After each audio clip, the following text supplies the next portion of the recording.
Relatively new democracies apparently having difficulty. We are at the turning point in history, whether democracy is winning or democracy is losing.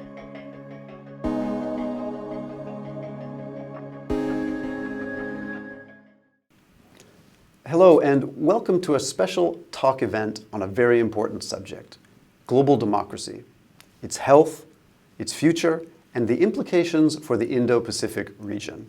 I'm Jonathan Soble, former Tokyo bureau chief at the Financial Times, currently a partner at Kreab, Japan, a strategic communications firm here in Tokyo. Today, my co-host and commentator is Yuichi Hosoya, professor at Keio University and the head of the Keio Center for Strategy.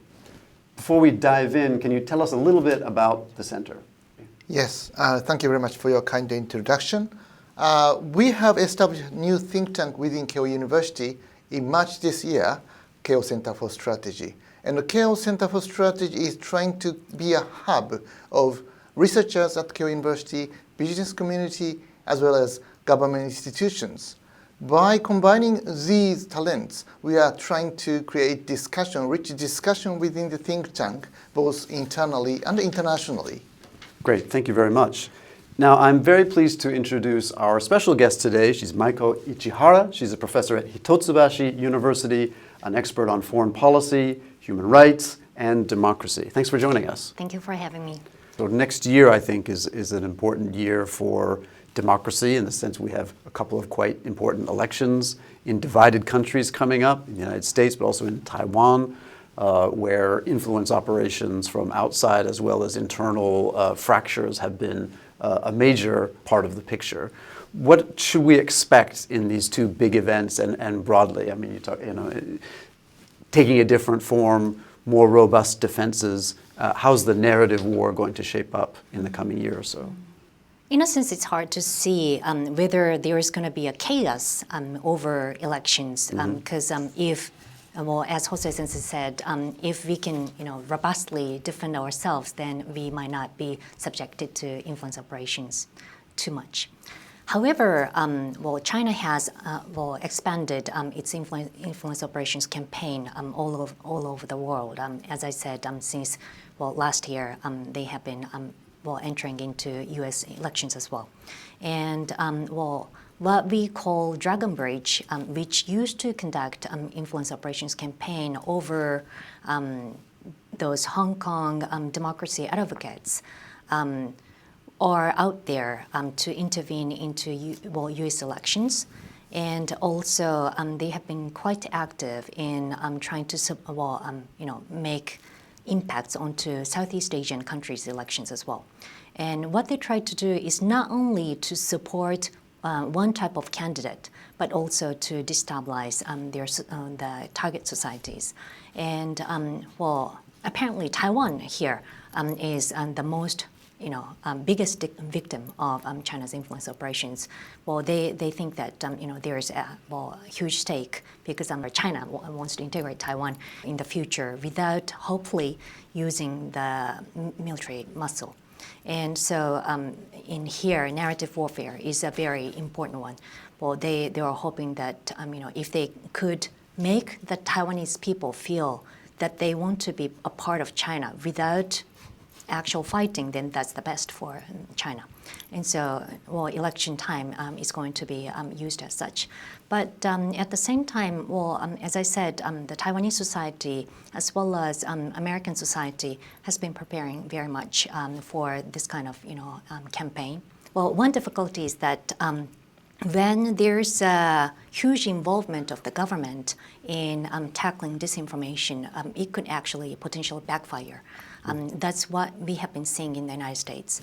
Well, those, especially Trump supporters, think that tackling disinformation is a way to sort of, repress the freedom of speech. And so in the House Judiciary Committee, they have been actually suing a lot of governmental officials, researchers, NGOs that have been working in the field of tackling disinformation. And so we also have to expect that if there is a too much involvement of government into disinformation, protection of the society from disinformation in those countries at the time of elections. The same kind of thing could happen, so we have to pay attention to that. And so, Professor Hosoya, I mean, is this an example of the difficulty that open democratic societies face in cracking down on disinformation? Yeah, exactly. Let me place this issue in a little bit broader context. First of all, really, we are living in the time of the U.S.-China structural confrontation, and the front line is on Taiwan. It means that we have elections next year in United States and Taiwan, and these will definitely define the future course of international relations. But on the other hand, China doesn't have elections. So China is much more immune to foreign interference from foreign countries. So in a sense, if China can influence upon the direction of Taiwanese and the United States elections, of course, China wants it. And it will undoubtedly benefit to Chinese future foreign policy. So in a sense, I think that China will, or the Russia will escalate the degree of interference or influence operations in both in Taiwan and the United States, partly because it is quite probable that China feel that it is very costly to use its military muscle. So instead of using its own military muscle, they are tending to rely upon non-military tools to change the course of U.S.-China confrontations. Of course, it would be influence operations or cyber attacks and so on. And the cyberspace is now becoming a main battleground between the United States and China, or between China and Taiwan. But these areas, of course, cannot be unseen to us. And it is really difficult to feel what's going on there. So in that sense, first of all, we need to look at what we cannot really see. And at the same time, we need to feel what they are doing in our own country, in the United States, in Japan, and in Taiwan, even though these are unseen. So in the sense, we are now living in a very difficult time to defend our society in a battle that we cannot see.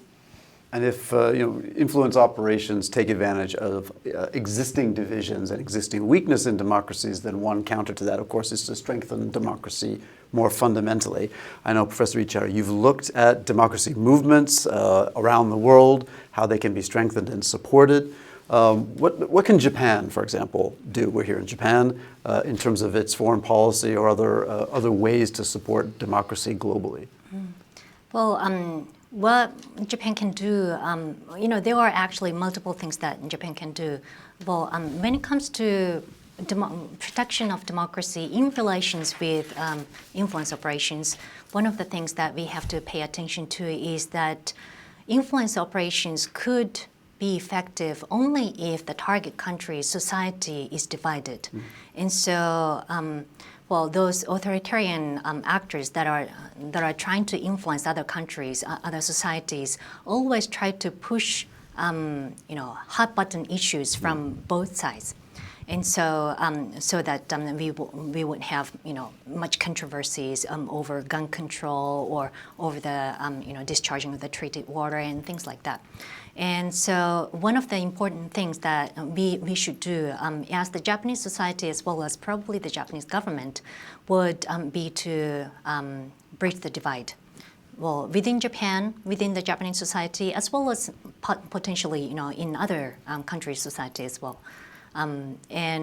Providing economic support would be indeed one thing, to support those people who are suffering from the poverty, and also creating narratives that are trying to actually bridge the gap would be another thing. For example, the Taiwanese society has been having a very difficult time between the DPP side and KMT side.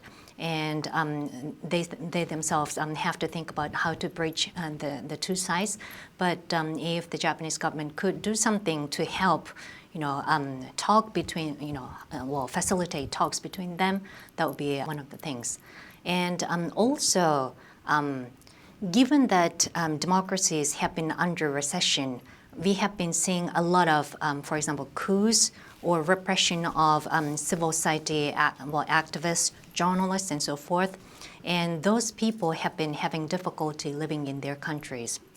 And as the Japanese people, believing in the spontaneous movement for democracy as one of the important sort of factors to support those democracy movements, we have to keep in mind that supporting those people who have been trying to bring freedom, better protection of human rights, and accountability in their own country is very important for us.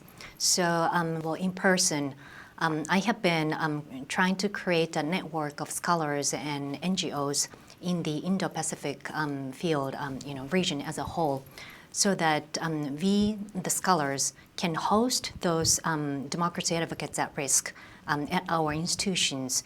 And we can host those people only for 1 year or 2 years at our universities. But by creating this into a network of scholars in the Indo-Pacific region as a whole, we actually can help each other when we have to end the hosting term at one university. Then that person can go somewhere else, and those NGO network can give us the information as to who are at risk, and so who should be hosted. Well, we are out of time. It's been a very stimulating and very timely discussion. I want to thank my co-host and commentator, Professor Hosoya, as well as our special guest, Professor Ichihara. Thank you very much, and goodbye.